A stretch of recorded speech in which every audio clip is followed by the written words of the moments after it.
while since I did a video. We've been pretty busy, and then this last week this winter storm hit, and it's been really cold.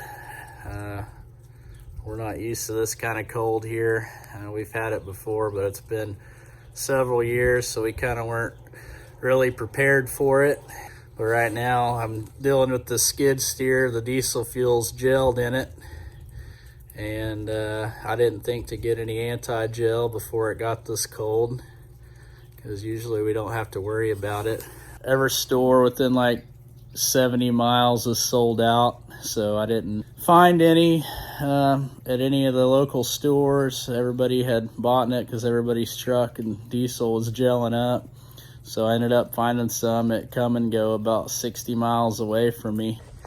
Right now I'm using the Power Service 911 because the skid loader's gelled up, and you're supposed to put half of this into 40 gallons, or a whole one of these does 40 gallons if the fuel's gelled. So I put half of it in here, it said on the directions. And you remove your fuel filter and fill it half full of this with regular diesel. I did that. Just gonna tighten it back up. It was minus 19 here this morning, so I took this filter off. It's pretty frozen, but you can kind of see that stuff's already working.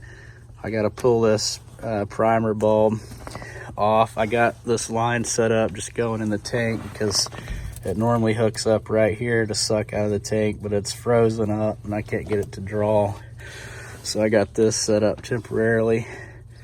I got to take this off and go warm it up so I can squeeze it because it's frozen.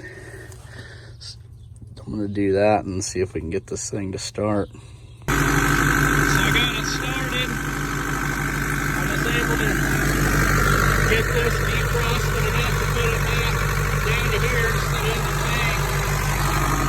Now I'm going to let it run and warm up. And then I'm going to put the white bottle in to keep it from gelling up again. So this stuff's really good. It works fast. So if you don't use Power Service, I'd try getting it. Really good. Once that warms up, I'm going to put this in there. We should be able to go through some parking lots. Well, I was able to finally get the skid steer working. I got it started, but it wouldn't drive. You'd take off driving and it'd just die, but it'd idle. Took me a little while to figure out what was going on. I tried a couple different things, couldn't get it to work, but after just messing with it for a while, I finally got it. And the problem was this fuel pump was clogged up. So I could pump good fuel from this bulb, and it'd squirt out right here really good. After a while, that pickup screen in there was kind of clogged up, so I took this hose off and just let it hang out, and I took the fuel cap off and sprayed some compressed air in there, and it finally got it good enough that it started coming out this hose really well, and I wasn't getting any fuel to this line here. So what I ended up and did is I took the fuel pump off, took it inside, let it warm up, and kind of blew it out a little bit. I don't know what it did, but it made it start working. I took it off and tried to do it by hand and stuck a little hose and some fuel in a jar, and it wouldn't pump.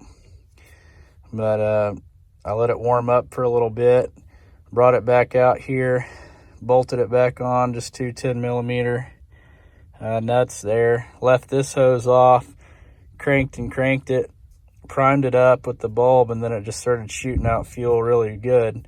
So I hooked it back up, primed it a couple more times, and I went ahead and changed the fuel filter too from that other one that was on it. So I threw a new fuel filter on and primed it up again. It started, and it's been running for the last hour. I cleared my driveway, cleared the neighbor's driveway, and it ran no problem. So I think I got her fixed. Threw a feed sack up there to help keep some of the heat in. I'm gonna leave the trickle charger on the battery tonight. Supposed to get down to -10 or so again. So I'll leave that plugged in. Hopefully it starts up tomorrow. Well, the power service did the trick. It started up, no problem this morning. It was pretty cold out here. I left that battery charger, like I was saying, on it last night, and it started right up. That white bottle kept it from gelling up, so I'd say the power service works. So just, if yours does end up and gel up on you, if you can find some of this, just put some of this in it. Then after you get it started and warmed up, go ahead and get the white bottle, and then you got to put the directions tell you per gallon how much to put in there, but put that in there afterwards, because if you just put this in and get it running, it'll gel up again on you. So you got to put this in there afterwards. So it worked, and hopefully we're done with this cold weather. After tomorrow, it's going to be 25 for the high, and then it's supposed to start warming back up into the 50s. And the sun's going to come out, hopefully melt some of the snow and get it out of here. Make it a lot easier taking care of animals.